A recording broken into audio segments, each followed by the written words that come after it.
There's crazy animals out there, but they have a name and we know what they are. I don't think there's like some mysterious thing living in lakes that is yet to show itself that we haven't yet. Well, there have been sightings. Right. But it's like Bigfoot. Grainy. Right. I hear this sound. There's like shows on TV today about like ghosts or about like, I think even Sasquatch or Yetis. And it's just like the most ridiculous. Did you hear that? Oh, that's a Yeti scream. So you're not a conspiracy guy? No. No. I'm not a So you believe that you landed on the moon? I do. Yeah. That's That's so great. Our goal on this podcast is to know Jesus better and by the power of his Spirit do better so together we can be a little better.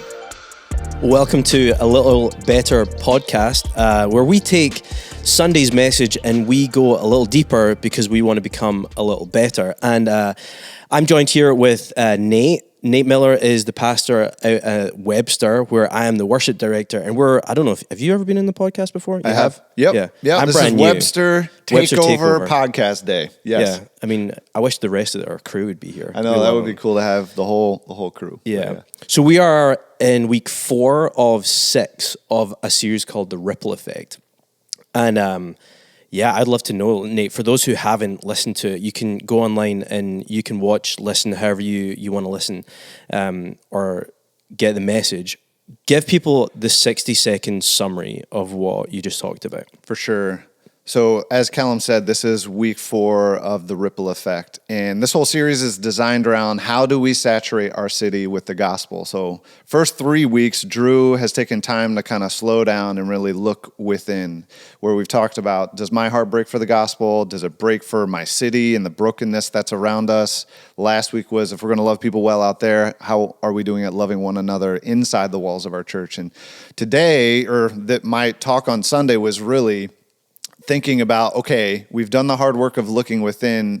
Now, like, what do we do? Or what is that first step towards saturating our city with the gospel? And so that's where I just talked about how we've all been gifted this incredible message of the gospel. And as followers of Jesus, we have this responsibility to share it. And so, but how do we do that? That can feel intimidating. What does that look like? How do we do it in ways that isn't weird? Yeah, or manipulative, or we're just out to try to convert somebody or lead to debate, but it's part of a genuine care and love for that person. So how do we share our faith? So I kind of talk through our strategy that we have here at Northridge of pray, invest, invite, and how we love that because it's really caked in relationships, and relationships are so important when it comes to saturating our city and pointing people to Jesus, that we don't want it to be calloused or cold, but we want it to be through friendship. Mm-hmm.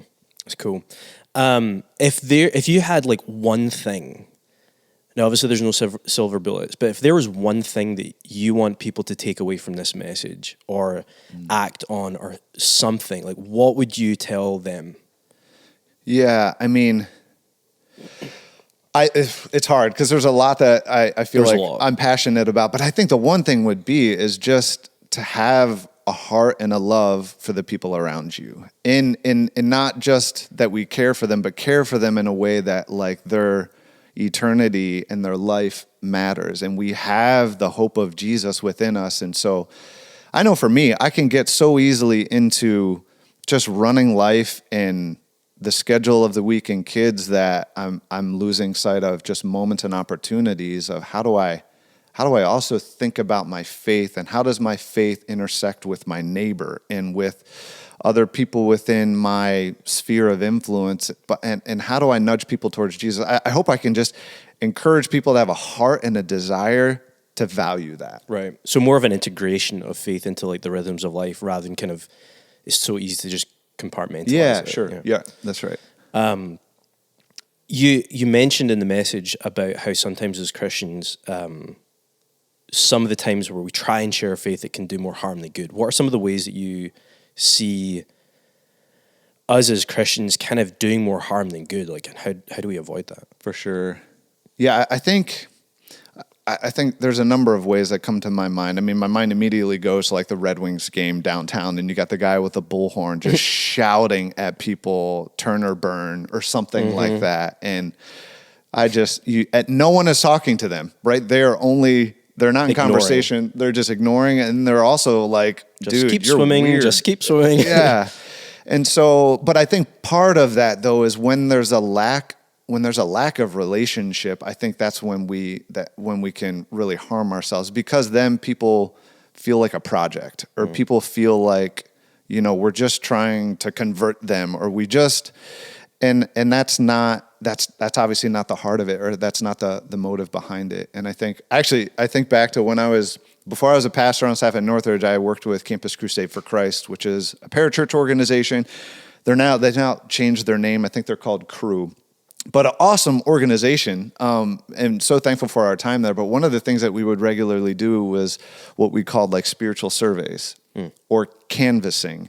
And we would just kind of go out and around the college campus, and we would ask people these questions. I don't even remember what they were, but they would start off like pretty broad, but then they would obviously end with really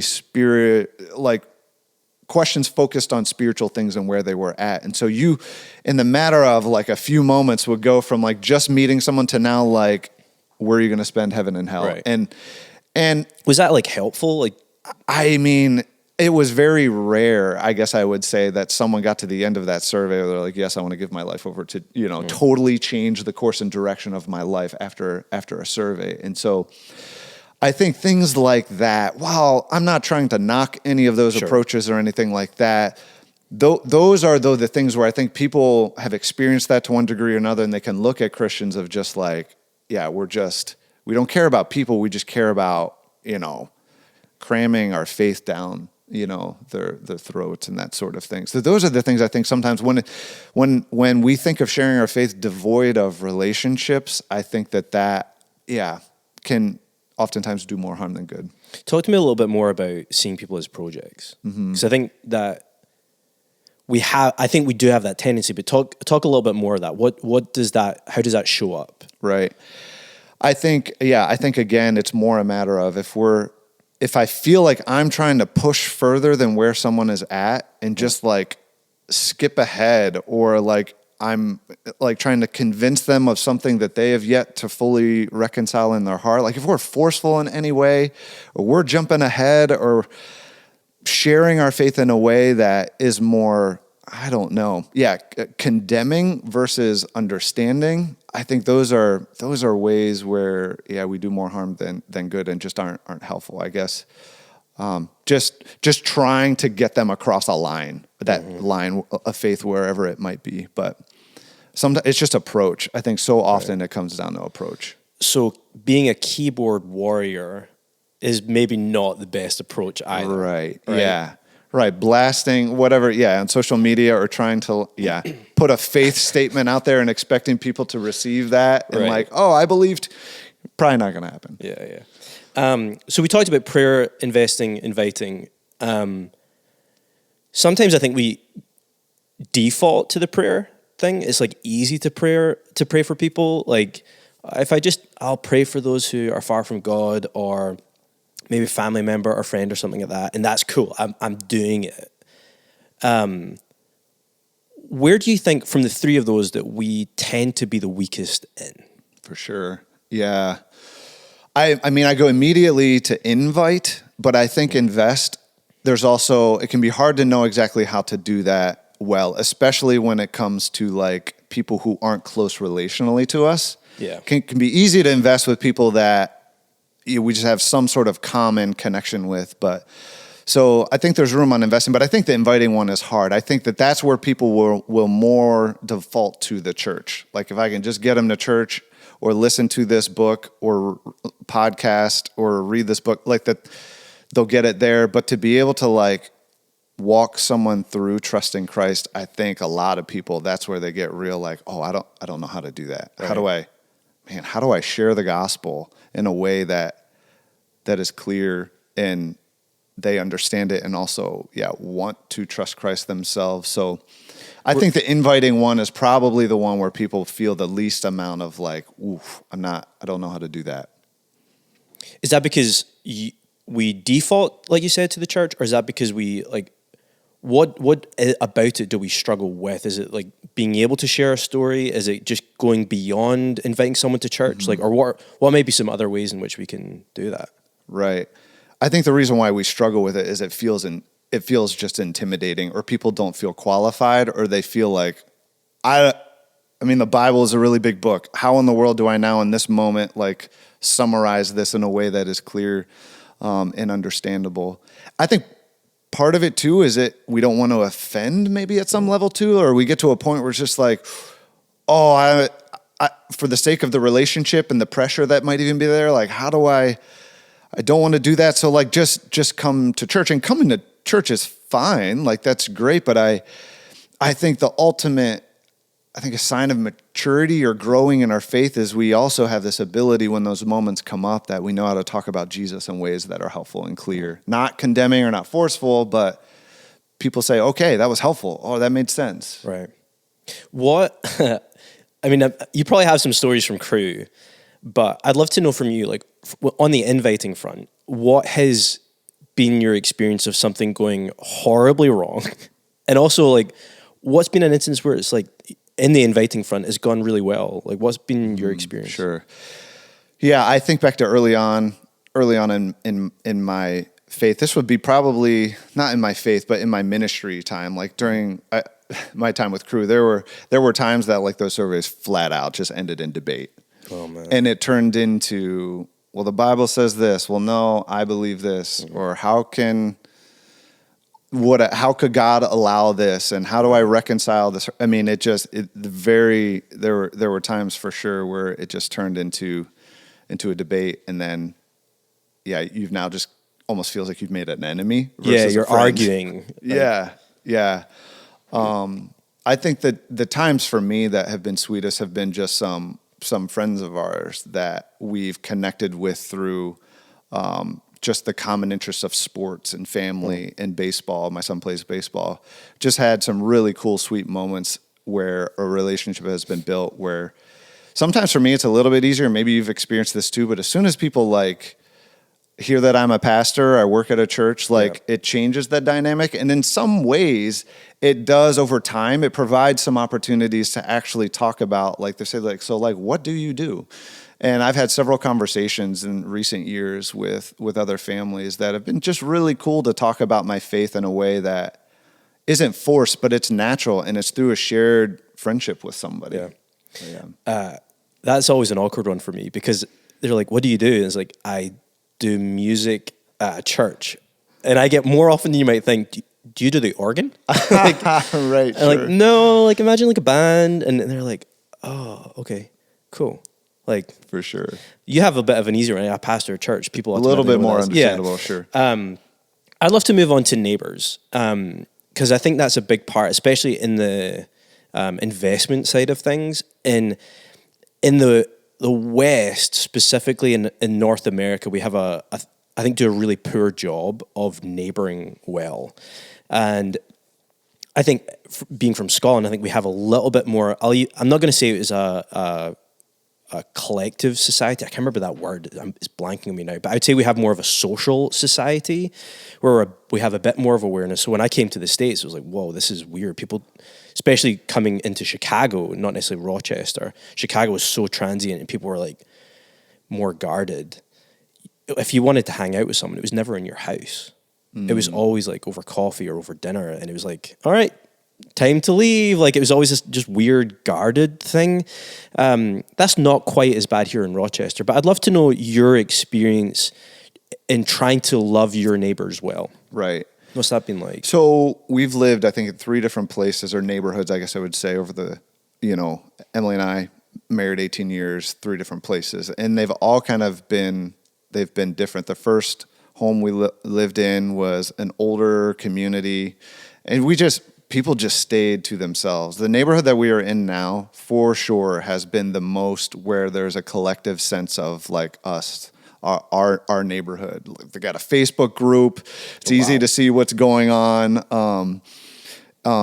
There's a lot of neighborhoods just full of kids. So very similar stage of life. We also live in a culdesac, and that even has its sense of community, which has been really, really cool. So in 2018 when we moved into our most recent neighborhood, there was just a sense of being a neighbor that we just didn't experience in our other neighborhoods. And I think it had to do with just where people were at, stage of life, but then even just the cul-de-sac reality of like you're all kind of facing one another. And the cul-de-sac is honestly like a place. Playground. It is. It's where it's like this meeting place for our community, especially in the summer, man. Like people will walk through our neighborhood, but when they get to the cul-de-sac, they stop and the kids will play. And then it's honestly been a wonderful time to just connect with families and get to know. So I feel like it's been the easiest in our current. She must be doing really well there. Yeah. In terms of connections and people, and man, it's been wonderful to really feel like we know a lot. I mean, a lot of people throughout our neighborhood. That's cool. Yeah, I remember we knew when we were before we moved from Chicago to Rochester. I remember we bought a house. This was just before we had our first son in 2018. And we knew we weren't going to be there forever. We knew Illinois, western suburbs of Chicago wasn't going to be forever. But we made an intentional decision that we were going to invest into our neighbors. And what was interesting, it was a fairly kind of odd, whoever like mapped out the neighborhood definitely paid someone off because the way our houses were kind of lined up was really odd. But the two neighbors, so it was our house, it was Dennis and Berta, and then Andrew and Sarah, and they hadn't really talked or spent much time together. And by the end of it, I'll tell this story. So Carly one time chased down Sarah, and there was a park nearby us. She chased her down and said, "Hi, yeah, we just moved into the neighborhood." Not long after, Sarah had written a little note and put it in her mailbox, and that sparked a friendship where Andrew, her husband, is now like my golf partner on our annual golf trip. Dennis and Berta felt like our parents. He rode a Harley, and it was just like really cool dynamic. They would have fires out the back, and it was just a really special time that even though we knew it was going to be a short period of time, the blessing that they were to us, even though every conversation wasn't this like faith-based decision. In fact, I think with Andrew, it wasn't until we were driving up to Wisconsin for our golf trip that I was like, "What's your history with the church?" Like, what? And he had like grown up in the church, and it was in college that things started to fray for him. Or being able to, over dinner at Dennis and Berta's house, it was during one of the elections. I was like, "Guys, I want you to know," they were definitely like I can't vote, so it doesn't really matter. But they were more Democrat, and Trump was on the scene. And I was like, "I just want you to know, guys, like there's a lot that's coming out about what Christians are saying, and that doesn't represent what we believe. We care about the immigrant. We understand that there's policy, but we care about the immigrant. And we want to present to you as much as we can Jesus." So being able to have that conversations with them, but there's such a fruitful blessing that is to just know your neighbor. How long did that take, would you say, before you got to a point of truly being able to have, all of that conversation and time is meaningful, but to the spiritual component, was that over the course of a couple weeks? No, this months, was a year? Or? This is at least probably 2 years. Okay. I think it was 2021 was the first golf trip where I had that chat with Andrew. But we just really built the friendship. There was one time where Andrew had like a really debilitating migraine when he was looking after his daughter, and Sarah called Carly. "Hey Carly, like Andrew can hardly talk. Can you go over there and look after their daughter?"